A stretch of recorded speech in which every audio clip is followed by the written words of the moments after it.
Hi, everyone, and welcome to episode 136 of the Tick Bootcamp podcast.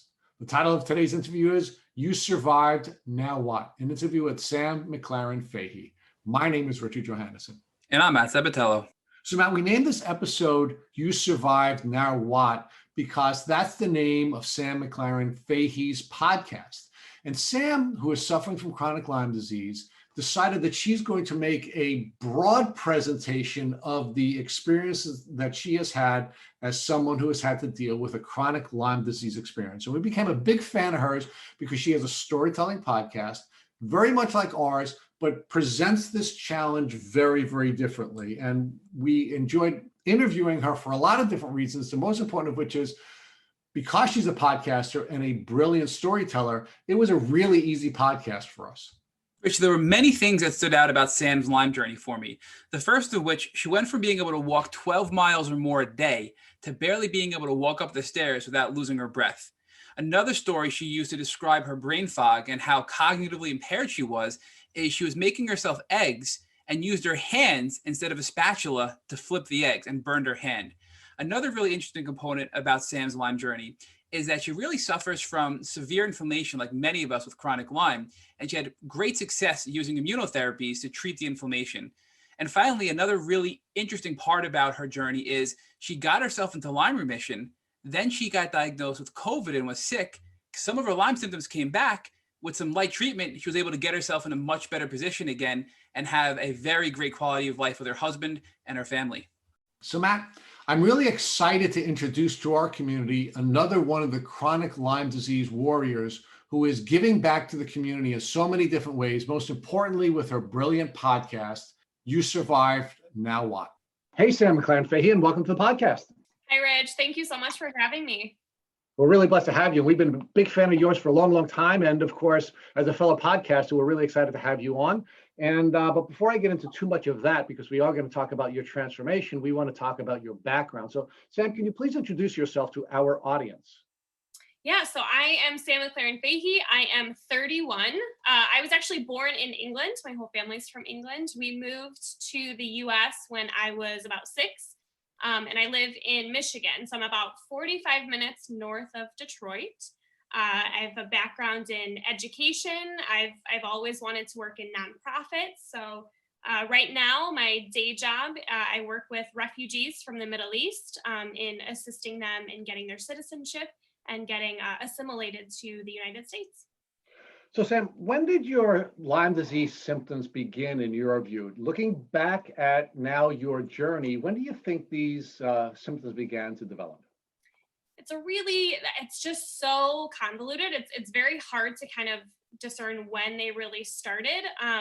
The real downfall started in 2014, but I've essentially been sick since birth. I've been sick my entire life. I was diagnosed with celiac disease at 22. I ended up having to have my thyroid removed at 24. And then in 2014, I moved into a very old house that had very high levels of mold. And that's when things really took a turn. So looking back, I don't know if like my gluten intolerance was Lyme disease and it wasn't celiac disease, or if my joint swelling, my joint pain from childhood that's associated now with the celiac is actually Lyme disease, or my struggles with my thyroid, which disease that was connected to. And it's hard because those things kind of all overlap. So there's no definitive date, right? I don't have any memory of getting bit by a tick or seeing a tick. So I could have gotten it, before 2014. And my doctor also told me like I could have had this since childhood, and it was just kind of reemerged once I had that introduction into the mold as well. So now, Sam, you said that you were born in the UK and you moved here when you were 6. Do either of your parents show what you would consider symptoms of Lyme disease? No. So Lyme disease it wasn't something known, right? When I was growing up, it wasn't known in the UK. It wasn't, at least to us, it wasn't really talked about in Michigan that much. So I don't have memories of, when you come in from out of the woods, you check yourself for ticks. But neither of them have had symptoms. I know, like, my parents both kind of have a slight gluten intolerance, but they haven't had to go on a gluten-free diet. It hasn't really changed their lives. So no, I just seem to be the wonder child that got all of the illnesses. Right. So do you think it's possible that you may have gotten your Lyme disease congenitally? I don't think so. I mean, my family hasn't been tested for it. But a lot of my symptoms when I was really young were more food allergy symptoms. And then it moved into kind of that joint pain, that joint swelling, that really took off. But my parents they didn't have symptoms, so they've never been tested. It's just not something that we've really considered.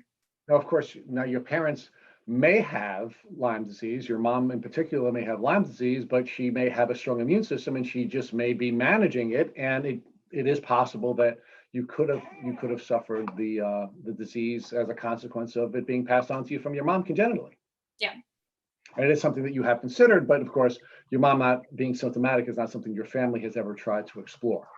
Yeah, we rather than kind of researching where all of these things have come from, we've still just been kind of tackling the issue itself.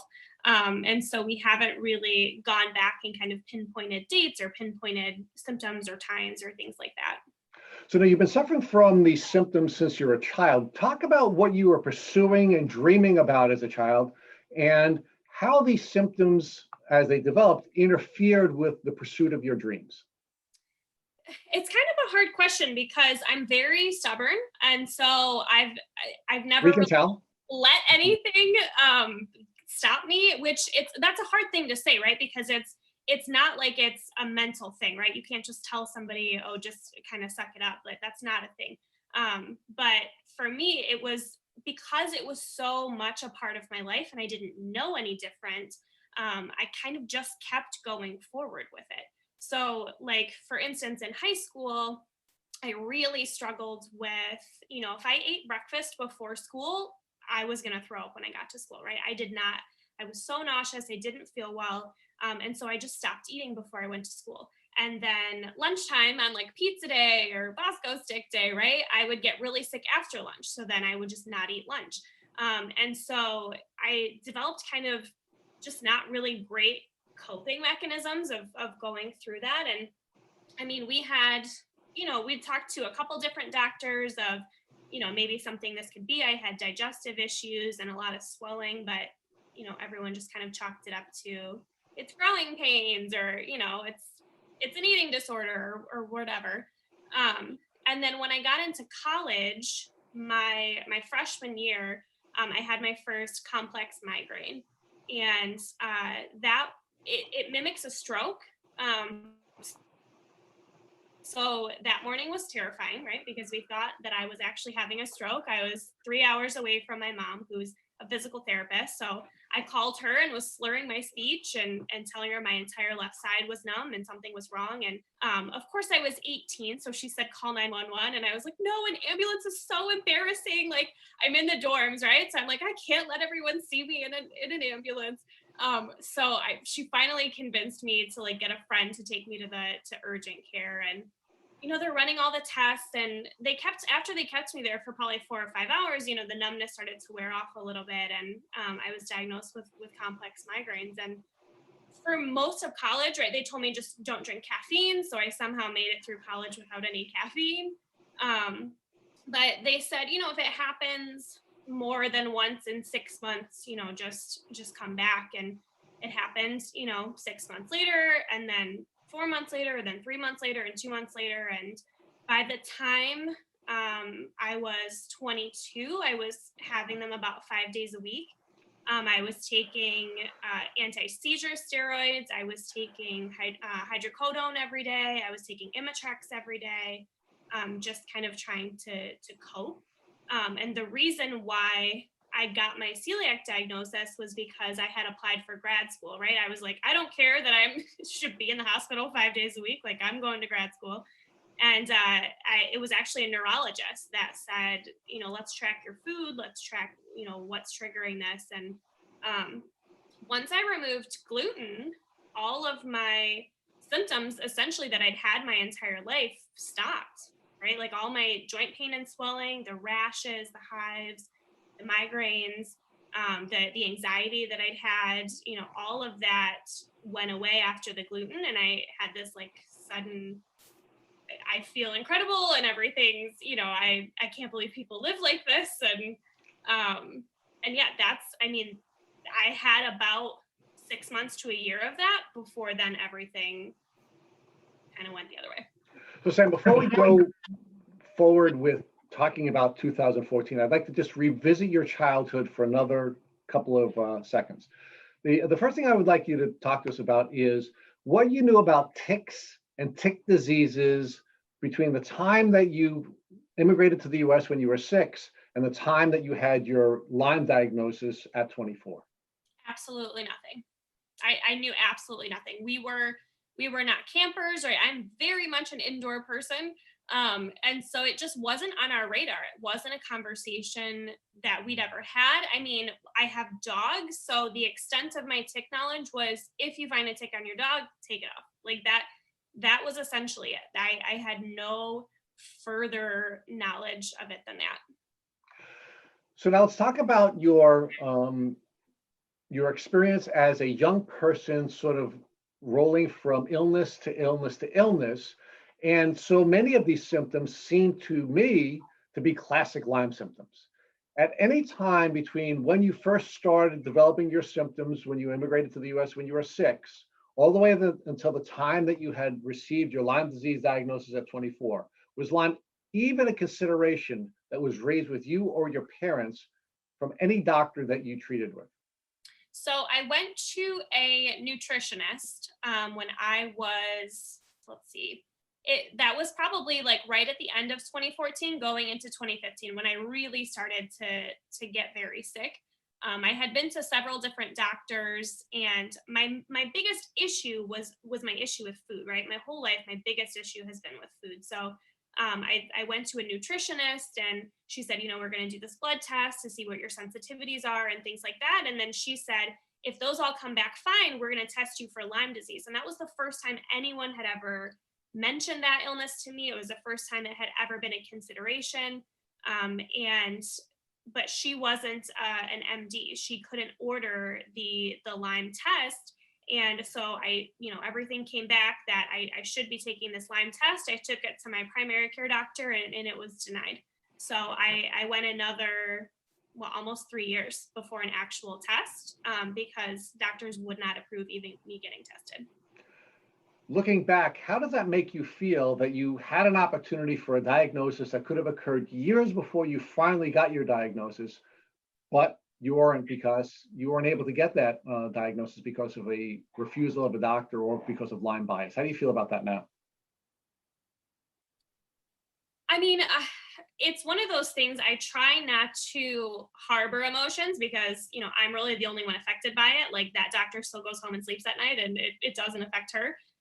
But there's a lot of anger. Like, I had a lot of anger that I had to work through with all of the doctors that I interacted with and kind of all the people around me, because, when you're standing at the top of a building screaming, I'm sick, there's something wrong with me, and nobody believes that, and no one will even give you the opportunity to prove that, it's incredibly angering, and it's incredibly upsetting. And for me personally, because I'm a person that's very headstrong, I accomplish what I want to accomplish. I'm the one in charge of my life. I'm the one that gets things done. To be in a position where there's literally nothing I could do, or felt there was nothing I could do, it was incredibly upsetting. So I want to explore one more thing with you. You said that you were the only one affected by this. Can you talk to us about whether that's really true? Meaning, yes, the doctor certainly went home, and the doctor is living his or her life the way they were because they're not affected by their failure to diagnose you. But talk to us about how your symptoms affected your parents and your siblings and any of the romantic and social relationships you developed over that time.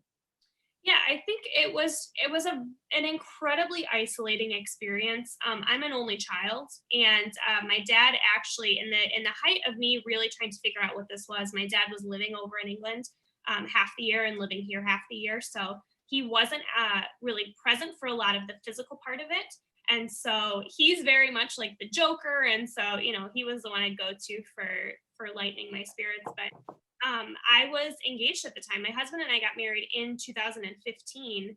And so that was really in the height of all of this happening. And so that put a huge strain on us because, we're young, we're about to get married, and I'm essentially going to work, coming home and going straight to bed. Like, we don't have any time together. We don't go out together. It's that, that really just takes a negative toll. And that was hard for a while. My mom was really the kind of bulldog in my corner. She was the one really pushing for, she was the one who truly believed me and said, we're going to find this doctor. She's the one who found the doctor that really helped me. But even in that interim, we still struggled, right? Because what do you do, right? This is new to me, but it's new to my parents. It's new to my husband. And there's no way to really communicate. Like, I feel that I'm dying. Like, there's no way to actually express that and have people like fully understand it. So they were there as much as they could be. But I think I lost, a lot of friendships through that because I just didn't have the energy. I didn't have the brain capacity to really cultivate relationships. And, I couldn't go out. I couldn't do things. So my closest friends that I've had for the longest time never went anywhere. They are still absolutely here. But I think that did really affect kind of those peripheral friends in that I kind of figured out who really belonged in my life. So Sam, talk to us more about when you were 24 and you got really sick with these really severe Lyme disease symptoms. So I went to grad school in Washington, D.C. So I didn't have a car. So I was walking 10, 12, 15 miles a day, eating everything just fine. Felt amazing. Like, my hair was amazing, right? I just I felt really good. And then I moved probably August of 2014. I was just finishing up school, getting ready to move back to Michigan. And my hair just started falling out. Just in clumps. Like, it was just handfuls and handfuls. And initially, I had my thyroid removed that previous December. So initially this is hormonal, right? It's thyroid related, it's stress related. You're doing a big move, you're finishing school. But we moved into this very old house in September.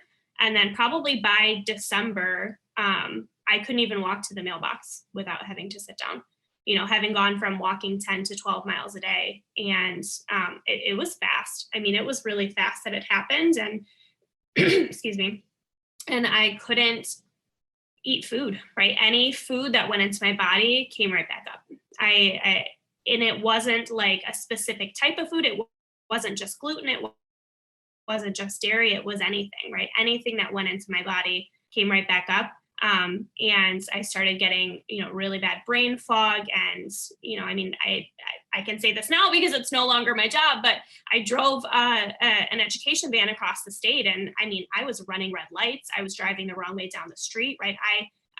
And it wasn't conscious, right? I remember one day I was making an egg in a frying pan and just with my bare hands just went to flip it and absolutely burned myself because right, my brain wasn't there to be like, pick up the spatula and do it. And it was terrifying. I could think of a word I was trying to say and it would come out as a completely different word. And I would sit there and try to practice it. And I felt like I was losing my mind. And by, I don't know, I'd say probably early the following year, I'd lost about 20 pounds just because I couldn't eat.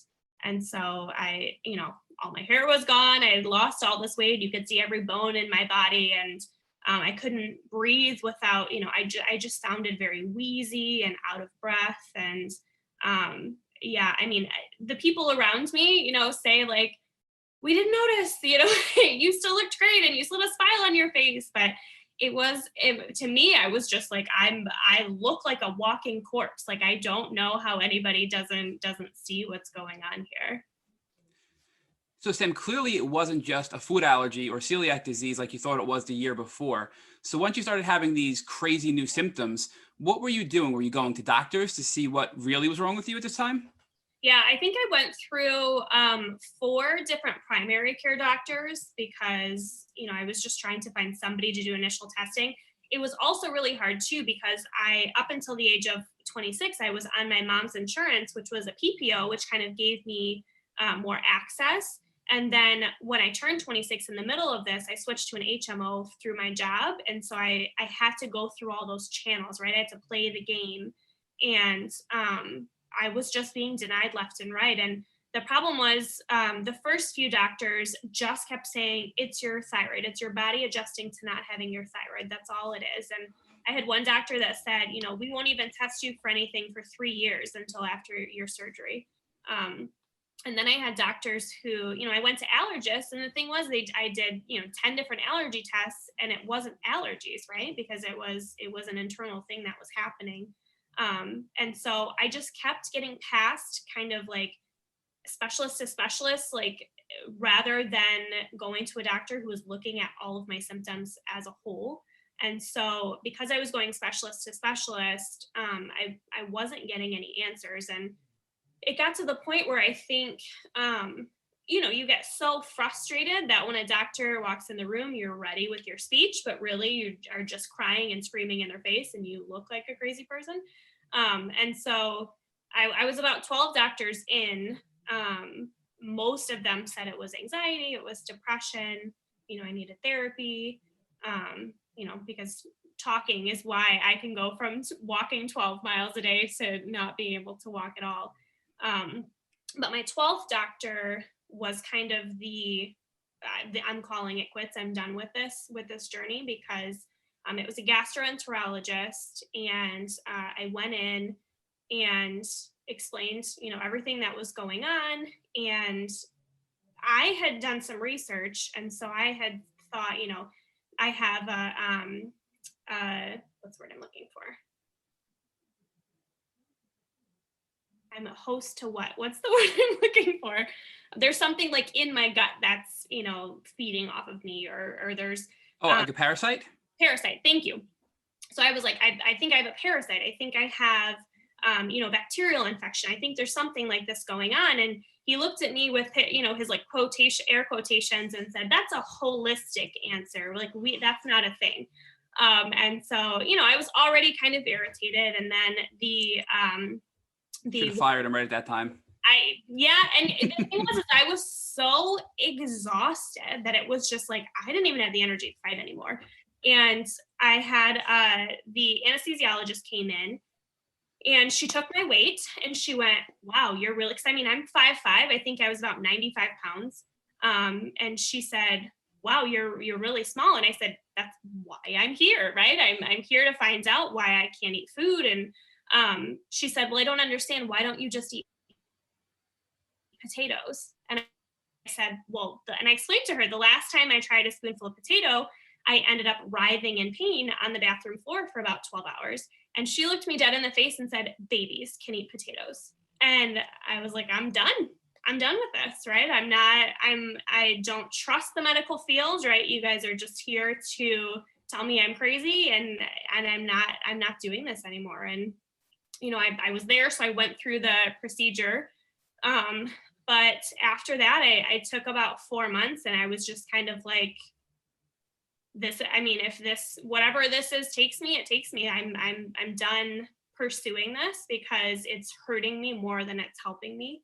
And yeah, I did that for about 4 months.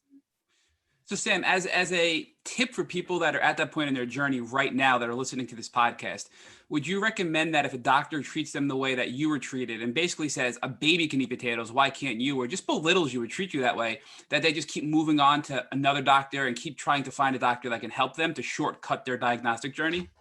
Yeah, absolutely. And that's hard, right? Because in that moment, you just feel so helpless and so weak. And I mean, through this journey, I think the best thing that I've gained is what a strong advocate I am for myself now. Like in any situation, if there's something that I need or that needs to happen or something that I don't appreciate or don't like I will stand up for myself.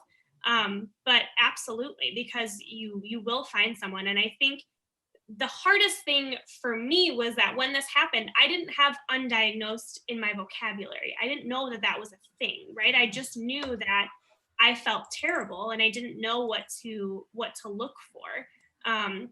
And so I think had I gone online and had that word in my vocabulary and been able to search doctors, who treat people who are undiagnosed or who are functional medicine or more holistic, I think I would have come to my conclusion earlier, right? It wouldn't have taken 13 doctors to find my final one.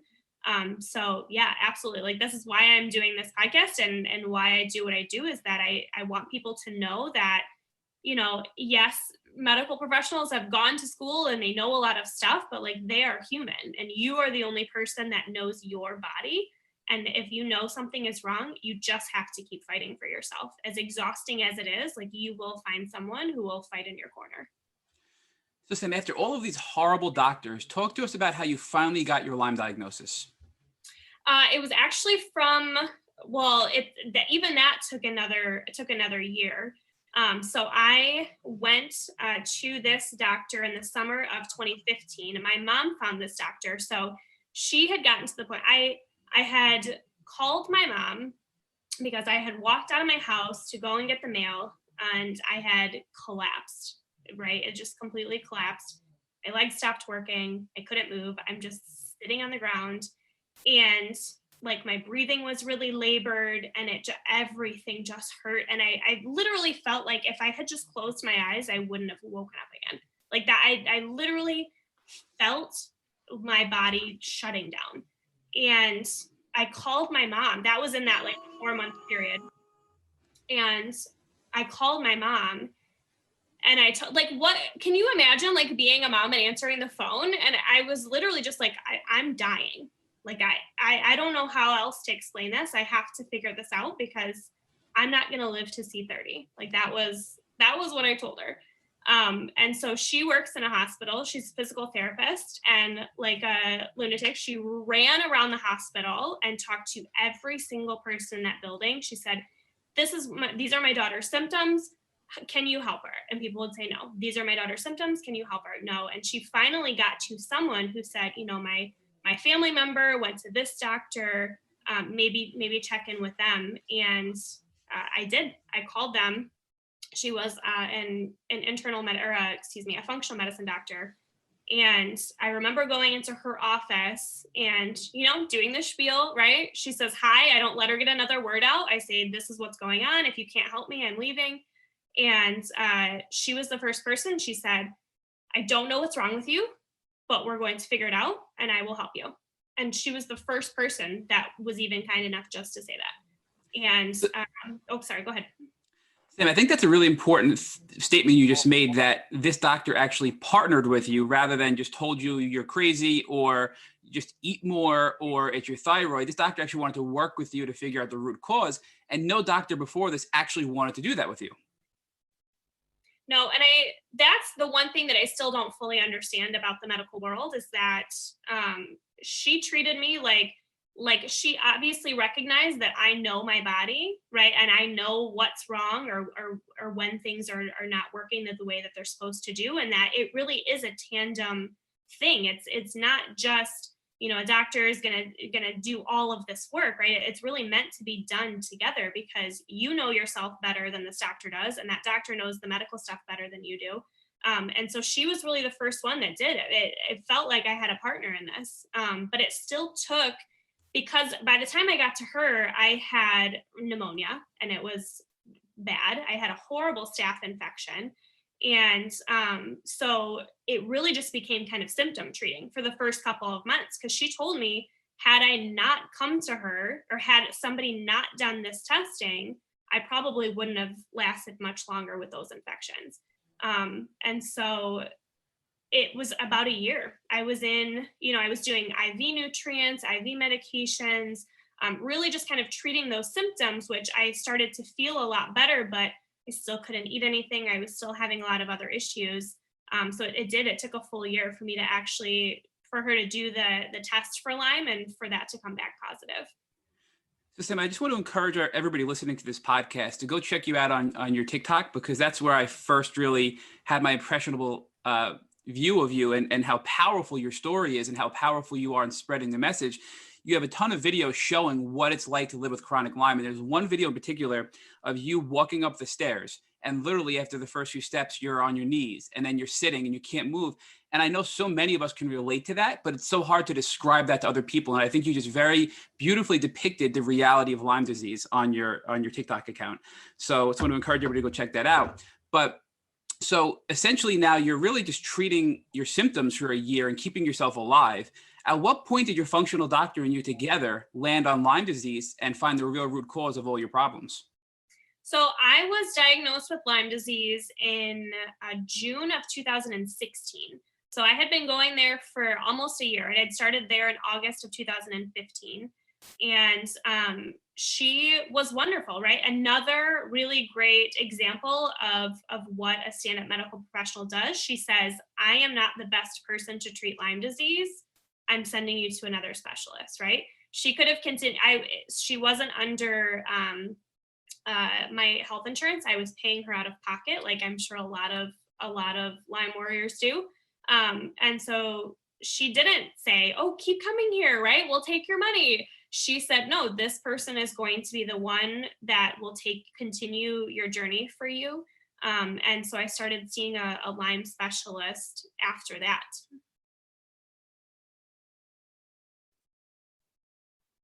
But Sam, what led your doctor to actually think Lyme and test for Lyme and get you that diagnosis before you went to this Lyme specialist? It was literally all that was left. I had been tested for absolutely everything. I was doing blood work every 4 to 6 weeks. And I mean, they were taking like 24 to 32 vials of my blood every single time. It became kind of a running joke at the lab because people would all gather around to be like, wow, like look at all this blood coming out of you. And so the last tests that I did 2 tests together. The first was like a mold toxicity to see the mold levels in my body. And then the next one was the Lyme disease. The mold came back kind of high, but the Lyme disease was for sure positive, which was why she sent me on. But those, I mean, we had exhausted every other avenue of it. So now let's talk about when you now are seeing this Lyme literate doctor or this Lyme specialist, what that experience was like and what your treatment protocol was finally to treat your Lyme disease. I don't even think I have words to describe it. It was like everything that I had been waiting for, right? All in one person right there. I mean, she sat me down, and in that initial, because I had done blood work before my initial appointment with her. And in that initial appointment, she actually diagnosed me also with chronic inflammatory response syndrome because of my Lyme and because of my exposure to mold. And those symptoms were kind of leading the charge at that moment. And she was going down the list of symptoms, and it was things, like eye pain. And it was like, I had been to the eye doctor 6 months ago complaining about how badly my eyes hurt. And they just, oh, you're just looking at the computer too long, or, that standard thing. And so it was like everything that I had experienced, everything that I was feeling, even the symptoms that I didn't associate, even the things that I didn't really think were connected. Here she is just showing me a list of all of these things and just saying like, you are diagnosed, you have all of these things. And it was, I don't have words for it. I mean, it's just such a crazy feeling to be told for so long that all of this is in your head, right? To know that it's not, and then to be sitting in front of a person who not only says that this is what is going on, but then will give you like a physical list of, this is proof, this is real. It was incredible. So Sam, talk to us about the treatment you received over this 2 to 3 year window where this ultimately led to your remission in about 2019.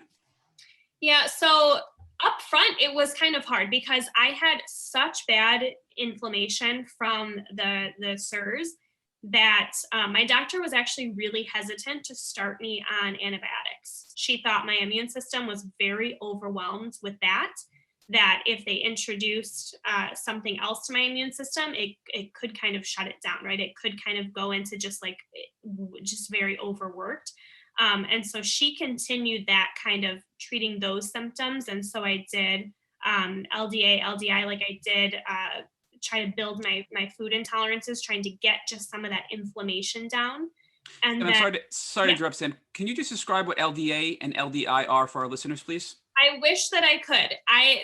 So the one thing that is different on my journey than a lot of the journeys that I've heard is that when people get this Lyme diagnosis, they just dive into the literature, right? They're like, what is this? I want to know everything about it. I was completely the opposite because I was so exhausted at that point that having a person say, I know what to do, I'm going to make the plan, I just handed it over and just took a breath, right? So she was giving me these treatments. I had no idea what they were. I didn't look them up because it was just like for the first time in so long, I didn't have to be leading the cart, right? I could just kind of hand the reins over. And so I took a step back for that couple of months. I just kind of said, do with me what you please.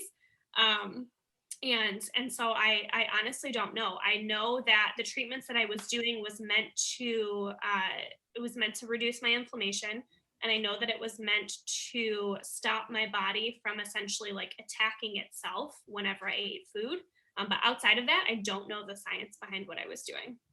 Well, I don't think you give yourself enough credit, Sam, because you just I think very accurately described what your treatment was for, which was to decrease inflammation and help some of your symptoms before focusing on actually killing off the bacteria. So that was a pretty good description. Yeah, thank you. But I only did that for a few months because I had been diagnosed in June. I went to her in July and started those treatments. And then in October, my inflammation just kind of took over and got my appendix, and that turned into kind of a mess. So I had to get my appendix taken out in October, and I was on a lot of antibiotics from that and survived it. So at that point, my doctor said, okay, so your body can tolerate antibiotics. Let's get you started. And so I think I did like Doxy and Septin initially. Were there any other treatment modalities that you did during this 2 to 3 year window that got you into remission?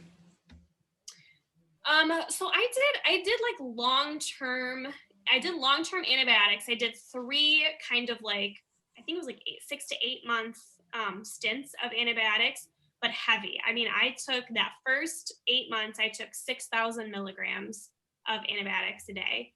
I was also taking, a lot of antifungals. I was taking herbal antimicrobials. But then I was also taking a lot of toxin binders. So a lot of activated charcoal, a lot of bentonite clay. And then I was just sticking to eating rice. I ate rice for breakfast, lunch, and dinner for 10 months. Nothing else in my diet, which is awful. And I don't wish that upon anybody. But I did that for about 10 months, and then I felt good. I felt a lot better, and then I came off, and I just dipped right back down. Like I was working. Did the same treatment again the second time, started the same treatment the third time, and my doctor kind of said this isn't working, and wanted me to kind of prepare myself for this just being how I feel, like this just being a standard part of my life. And in October of 2018, she cut out the antibiotics and introduced rifampin. And then I was taking rifampin and the antimicrobials and antifungals for about 6 months. And it was like almost instant. I mean, I was on them for within like 2 or 3 months. I could walk up and down the stairs, without the handrail. I could be on my feet for longer. I could talk without an inhaler. And so that was kind of the turning point for me. And I think that's a big part of it, right? By whatever's going on in my guts is kind of the biggest symptom for me. So having small intestine bacterial overgrowth is a very common thing for me. So I went on the rifampin, and then what she did was have me on a diet where I only eat every 4 hours. so that my body really has time to process the bacteria and get rid of it. So I've been only eating every 4 hours and then doing toxin binders in between meals since then. I'm still doing that. So really, this is a very regimented protocol. You were using the LDA and the LDI to decrease your inflammation and bolster your immune system, a wide variety of combination antibiotics up until rifampin, which actually was your game changer antibiotic, and also taking antifungals and antimicrobials to really take a whole body approach with the toxin binders to eliminate all of the waste and the kill off of these viruses and bacteria. So here you are now, you get into remission, right? It's the end of 2018, you're feeling good. And then what happens, right? You get COVID in the beginning of 2019. So Yeah. walk us through now, what that's like. You're feeling good for a few months. You're finally thinking you're getting through this, and you get hit with COVID, and now your symptoms come back, and how you sort of manage that over the last, I'd say, 8 months or so up until the present date. Yeah, so it was kind of a strange timeline. So, and I will add in my previous things as well, I was also doing those hydrogen peroxide IVs, which I think helped as well. But I think that the best thing that I did was I moved out of that house, right? We actually built our house. So we moved into a house that I knew did not have mold. And I think that was a big part of the game changer for me, was just completely removing mold from my environment. So yeah, I was officially classed as being in remission in March of 2019. It was the first time in this entire period that my inflammatory markers were in a normal range, which was an absolutely indescribable feeling. And then I had a year of feeling really good. So the beginning of 2020, I started noticing some of my gut swelling again. So I didn't attribute that to Lyme. I attributed that more to that gut bacteria overgrowth. And so, I got put on the rifampin again for 3 more months right at the beginning. And, we went into shutdown. And I only did it for 3 months rather than 6 months, which is what you're supposed to do. So I think I just kind of angered it by only doing 3 months, because then it just kind of went crazy. And I looked like I was 5 months pregnant with the swelling. So I was really appreciative that I was home and not at work and having people question me every day about that. But I had just started, I did a really heavy antibiotic. I don't remember what the name of it was, but I did a really heavy antibiotic for 10 days, just trying to kind of clear all the bacteria out of my system. And then I started on a probiotic regimen. And right in there, my husband came home from work. He said, I don't feel well. And this was in July. So I said, okay, let's go. I felt fine, but I said, let's go do this COVID test. And, within a day, I had the fever, I had the, all the symptoms and everything. And it was an incredibly rough couple of weeks. I mean, we had very different symptoms. He got, the breathing issues and that got really scary. But mine was all digestive, right? Everything that ever happens to me is just in my guts. And so I was throwing up probably every 10 minutes for 2 weeks. And I mean, it was horrendous. It was awful. And I tested positive for COVID for almost 5 weeks, about 5 weeks. And, my husband was cleared after 2 weeks, but, my doctor said, because you have all this other stuff going on, it's taking your body longer to fight it. After COVID, she said, it's probably smart that we take a DNA test and just see where your Lyme is right now, because a trauma like that can trigger that and trigger a reemergence. And, my, two of my Lyme bacteria had spiked, not in the way that they had originally, but that my numbers were elevated. So it had triggered kind of a flare up of it. And so that's what I'm in the middle of now. I'm 4 months down the road from COVID, and I'm back on the antibiotics. I'm back on the rifampin, the antimicrobials, and I'm back in the regimen. This time around, it's not what it was, right? I can walk. I'm feeling okay. I'm just a little bit tired, right? My levels aren't skyrocketing like they were previously. But again, it's just another kink in the road, because it's like, how long is this going to take, right? I don't know how many, will this treatment work this time, or will this progress? And so I'm just kind of in a weird stage of just unknown right now. Well, but Sam, you do have a treatment protocol that was successful, so you were able to turn back to that and use that again to try to manage your symptoms. So let's look back at this journey now that you've gone on, and give our listeners some insight into what types of things you'd recommend to shortcut their diagnostic journeys. What types of recommendations would you make so that they could shortcut their treatment journeys? So I think in terms of diagnostic, I think what I learned through this is that when you're looking for a doctor, just ask them on the phone. So I've moved a couple times, and when I'm looking for a new primary care doctor, I'll call their office and I will ask the receptionist, what is this doctor's familiarity with Lyme disease, right? Because if they say they don't have any familiarity or they don't know or things like that, I'm not going to waste my time. I'm not going to go in because it's not my job to educate somebody on my disease, right? So that's the first thing that I would do. If you're looking for doctors, is to just call and ask, what are your protocols? I need to know these things before I invest my time, before I invest my money into them. So that's the number one. And then just looking for references, right? So I got into a support group, and I learned in the support group that every single person there was going to the same doctor as me. So had I connected with that group earlier, I might have learned about that doctor earlier.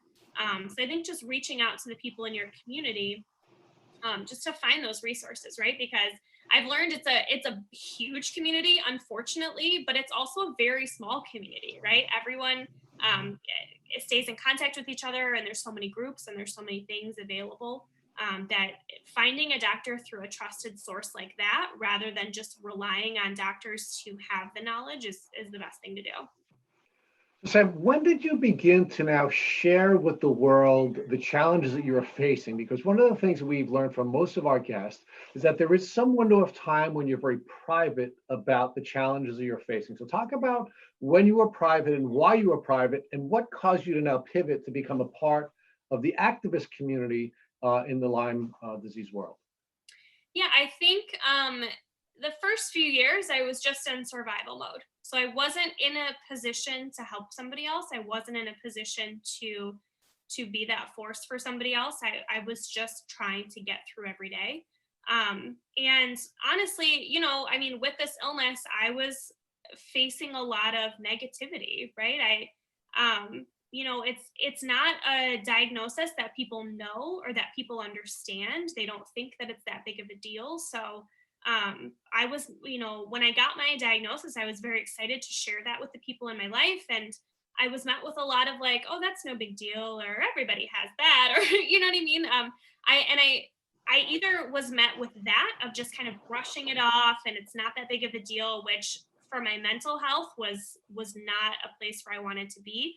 Or I was met with the complete opposite of that. I remember going to a wedding and, someone came up and said, oh, did you finally get your diagnosis? I said, I have Lyme disease. And she said, oh my gosh, no, my neighbor had that and her treatment wouldn't work. So she ended up taking her own life. And I was just like, okay, like that's not, it wasn't, the responses that I was getting from people were not helping me mentally. And so I really just kept everything private. I just kept everything that I was going through to myself. It kept a smile on my face, right? There's so many people today that you were sick. I can't believe it. You were so happy. You were, I put on a good front.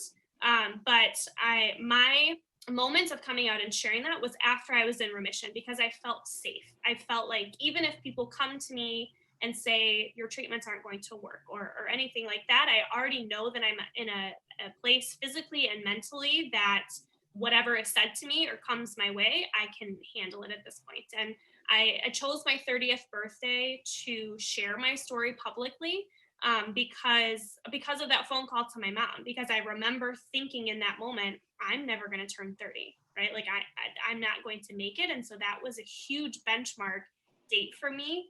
And so I did, I kind of expected, some pushback. I expected some negativity, and I mean, it was insane. The positivity and just the overwhelming support that I had from that. And that really boosted me into like, oh, I want to be in this world. I want to use my voice, and I want to be that support for people that I really desperately needed and didn't know that I needed back then.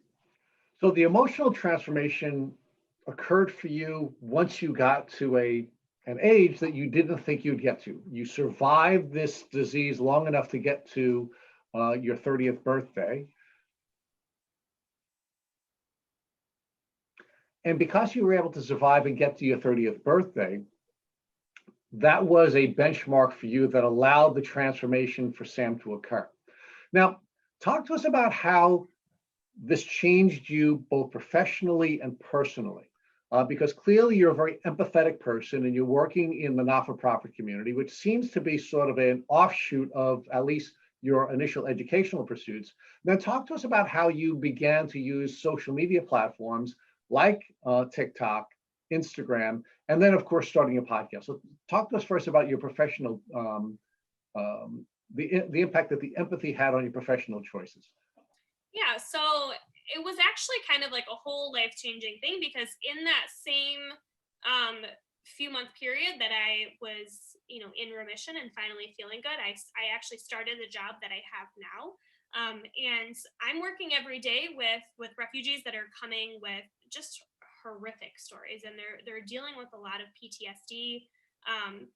And I feel like I'm able to be a lot more empathetic to that after going through the experiences that I went through, and that I'm able to, obviously we have very different stories, right? We have different situations, but a similar pattern of challenge and PTSD. Yeah, absolutely, right? We definitely had that in common, and so I'm able to use that in my appointments with my clients. I'm able to really give them the space that they need to share what they want to share or not share. I'm able to kind of just see where they're coming from in a different way that I don't know that I would have ever seen before. So now let's talk about the outreach that you're doing through social media. Why did you choose TikTok? And as Matt shared with you, we've become big fans of yours because of the brilliant use of that platform, but also talk to us about your podcast and the work you're doing there. So I got into my whole life, I've always been the helper, right? I've always been the person that can get everything done. I'm the person that you come to when you need something. That's always been me. So I really struggled when I was sick, and that I needed other people to help me. And that was honestly mentally the worst part for me, was that I wasn't different mentally. I still had the same goals. I still had the same ambitions for things, and I couldn't handle the fact that other people were doing things for me. And I got into therapy, I think a little too late in the game. I think I should have gone a lot earlier. Even in that undiagnosed stage, I should have started going then, just to have that support. But going through therapy, I realized, it's good for me, it's healthy for me, but what I need to do is be helping other people, right? I need to get back to that foundation. I need to get back to that root of who I am to really heal from this. And so after I put out my story online, I started getting messages from people that I've known my entire life, right? People I haven't talked to since high school or even before that, sharing their stories with me. And it was like, oh, wow, like you just don't know what the person next to you has been through or is going through. And that's what I wanted to build a platform for. And so, yes, my struggles have been with Lyme disease and with chronic illness, but there are so many different forms of trauma that I wanted to create a space for people to share their stories, for listeners to learn about these traumas, right? Learn about these things that they maybe didn't know about before, but also for listeners who are in a similar experience to be able to relate to somebody. And one of the things that we do in the show is we have people talk about how should you approach somebody in this situation, right? How should you react to somebody in this situation? I mean, last week, the episode was a woman whose baby was stillborn, and she posted pictures of her daughter, right? She and her husband were so proud of her, thought she was so beautiful, she was so perfect. And all she got were condolences. We're so sorry, we're so sorry. And she didn't understand why people weren't saying, look at this beautiful human you made, right? Look how perfect she is, look how gorgeous she is. And so she was able to share that in the episode. And so, people now can listen to that and kind of empathize and say, oh, if somebody I know goes through this, maybe I'll do this instead. And it's also a way, for people like me who are not ready to share their story, that if there's someone in a similar situation, they can send that person the episode and say, this is kind of what I'm going through. Like, I want you to learn a little bit more about it without me having to put the energy into explaining and educating this to you. So Sam, what is the name of your podcast and where can our listeners find you and your podcast if they were interested in learning more about your platform? So the podcast is called "You Survived, Now What." So we have our guests share their story, but then we do talk about the now what, right? What does your life look like after trauma or through the trauma? And you can find it everywhere. It's on Apple Podcasts, Spotify, Stitcher, Google Podcasts. So Sam, we highly recommend to our listeners that they follow your podcast and listen to your podcast because we become huge fans. And we think it's really interesting about the way you're approaching your podcast as opposed to the way we have. We've taken a very narrow approach to discussing Lyme and its challenges. And you've now taken a much broader approach. Talk to us about why you approach your podcast based on your experience differently than we approach ours. So I think the thing that I've learned really through my work and through connecting with, my friends who have their own stories is that we all have these similar experiences, right? All of our stories are different, but we all have faced some form of trauma, right? And one of the things I talk about in my show is the worst thing that happens to you is always going to be the worst thing that happens to you. It doesn't matter what happens to another person. And so the big part of what I want to do is to not grade trauma because, people with Lyme disease, right? If you had walked in and said, I have cancer or I have something else that people are really familiar with, that's like your grade A trauma, right? You walk in with, I have Lyme disease, that's like D or E, right? They don't know what that means. They don't understand. And so I want this platform to be a space of saying every story matters, every experience matters. It doesn't matter what happened to another person. So Sam, I'm going to ask you to narrow your focus, even though you're doing brilliant work with your podcast. And as I said, I strongly urge our listeners to follow you as well. But I'm going to ask you to narrow your focus. And the last question we want to ask you is if God forbid your husband came walking into the room right after you finish this podcast and he showed you that he had tick biting him on his arm, what would you recommend that he do so he wouldn't have to go through the traumatic experience that you and so many of our followers have had to undergo? Yeah, I would immediately take him to my doctor, right? He's on antibiotics immediately. I don't care if a test is negative. I don't care if it's positive. Like he's going on antibiotics immediately. And I've had, excuse me, not with him, but I can't tell you how many text messages I get every spring, every summer. I found this tick on my child. I found this tick on me. What should I do? Where should I go? And I always tell them, even if your doctor says no to those antibiotics, you find another doctor. It doesn't matter. You get on those antibiotics, keep yourself safe. And for life, that's what we're going to do. And Sam, one other thing we're going to ask you to do is when people during this spring and summer call you and tell you they've been bitten by a tick, we're going to ask you to refer them to our tick bite blueprint that we have on our website so they can take all the steps they need to avoid the traumatic experience that people like you and Matt have taken. So Sam, thank you so much for taking the time out of your really busy life and your really busy schedule and all the wonderful things you're doing for this community and the community of people who are suffering from trauma. We were really blessed to interview you. And again, thank you very much for spending time with us on the Tick Bootcamp podcast. To our listeners, we have a call to action. First, if you'd like to learn more about Sam McLaren-Fahey and her Lyme disease journey, please visit her Instagram page at S6McLaren and subscribe to her podcast, You Survived, Now What? Second, if you enjoyed this episode of the Tick Bootcamp podcast, please share it with your friends by using the social media buttons you see at the bottom of the post. Third, Tick Bootcamp has created a Tick Bite Blueprint that has been inspired by the information that has been provided to us by past podcast guests. We urge you to visit our website at www.tickbootcamp.com to view the blueprint. Please note we would appreciate any input or improvements you would like to share and offer to us. Fourth, don't forget to subscribe to this podcast on iTunes, Google Podcasts, or Spotify to get the automatic episode updates of our Tick Bootcamp podcast. And finally, please take a minute to leave us an honest review and rating on iTunes or our website. Thank you for listening.